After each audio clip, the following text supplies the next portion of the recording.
पुरुष जशवंत दास पंचसखा भितरु अन्यतम महासाधक जंत्र विज्ञान को नहीं समग्र जीवन परीक्षा निरीक्षा और सृजन साधन व्यस्त जड़े अखंड प्रतिभा मयमुनि आरंभ होता जंत्र विज्ञान को से करथिले जनमुखी असाधारण जंत्र चेतना को खूब साधारण भावे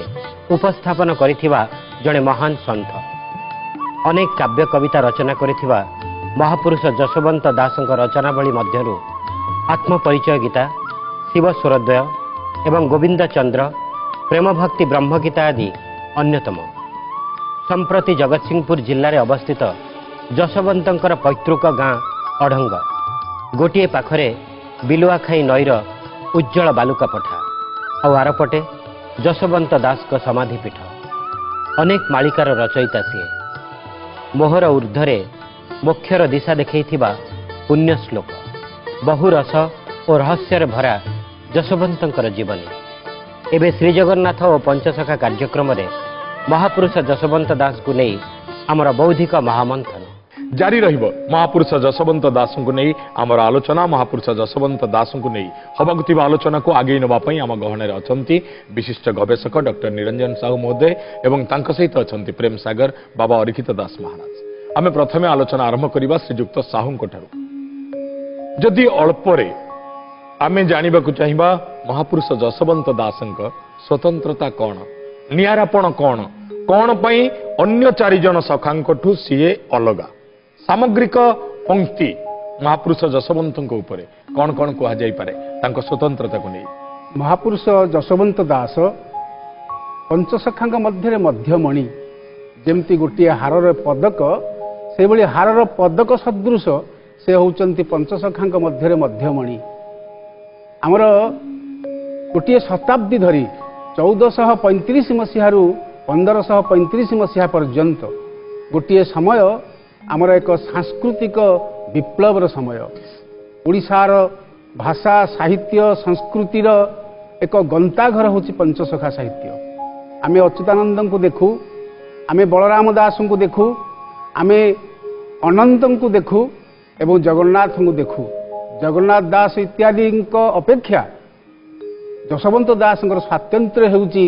जे से आगम भावर आगम कहले आज्ञा वेद वेद शास्त्र को अति साधारण मनीष पाखरे पहुंचेबार गोटे पराक्रम उपक्रम करिसंती तांको शास्त्र भितरे कारण से शास्त्र वेत्ता पुरुष थिले पंचसखा साहित्य भितरे ता माने नुहे अच्युतानंद बलराम दास शास्त्र रचना करि नाहंती किंतु साधारण मनीष पाखरे पहुंचीबा पई से कहले जे आत्म परचे आत्मार परिचय देवाई जाइचंती मु किए कहस्तोम तुम्हें किए भगवान किए भक्त किए तांको शास्त्र रे परिचय देले एवं कहले कौन कले मुक्ति हब नाम संपर्क गले गुरु विद्या को गले तत्व मीमांसा करी साधारण मनीष पाखे पहुँचले 1435 मसीह कपिलेन्द्र देव राजत्व 1435 मसीह 1465 मसीहा पर्यंत राजत्व काल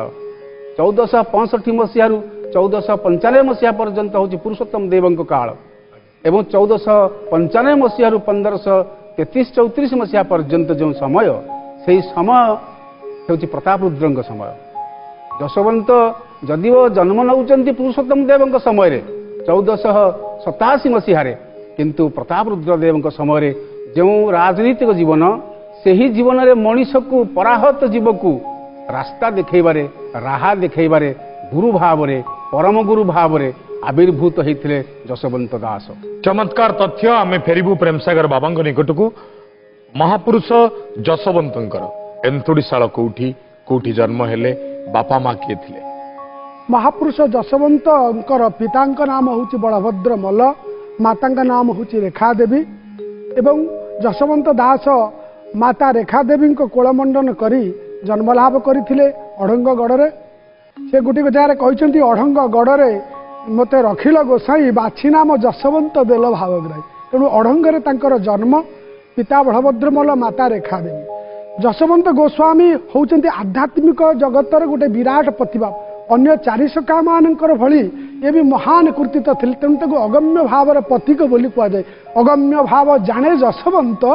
गारकटा जंत्र जाने अनंत अगम्य जार वेद ऊर्ध्वकु जो कथा से कथा जानी अगम्य भावर प्रतीक बोली कहुए तेणु जशवंत गोस्वामी लीला